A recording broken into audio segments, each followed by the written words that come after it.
Ayun,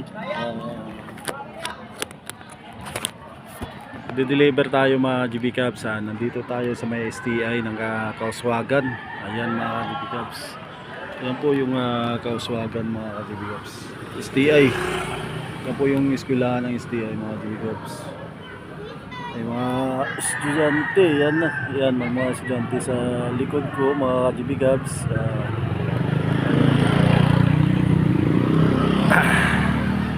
Yan, grab food lang sa Kalam mga GB Cubs at nagbiyahe tayo ngayon.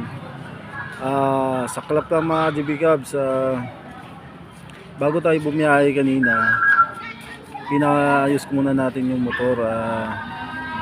Pina-align ko muna yung gulong, yung rim mga GB Cubs. At yung napalain mo na mga GB Cubs, kala mo wala nang sira yung gulong. Yung nagpunta ako doon sa nag-deliver ako mga GB Cubs. Pero yung una mga GB Cubs, alam ko na natamaan niya sa pagligwat niya mga GB Cubs eh. Kasi bago niya i-align mga GB Cubs, tatanggalin mo muna niya yung gulong sa interior kasi para ma-align yung rim. At yung natapos na mga GB Cubs, ayun nga, nagulat na lang ako kasi nilagyan niya ng hangin tapos parang may singaw.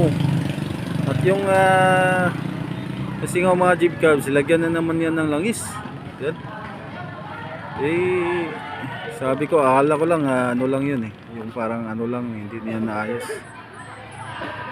Yung nakatakbo na ako pupuntang uptown mga GB Cubs, doon ko nalaman ng mga GB Cubs, bumaba na talaga yung yung langis. Bumaba na talaga yung ating interior, yung gulong flat. Buti mga GB Cubs may vulcanizing doon na malapit. Saklap pa yung vulcanizing doon. Yung vulcanizing doon mga GB Cubs ay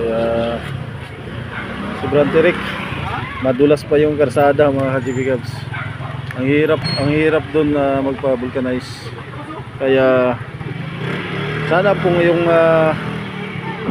matamaan yung ating interior kasi bago pa kasi interior natin mga GB Cubs eh.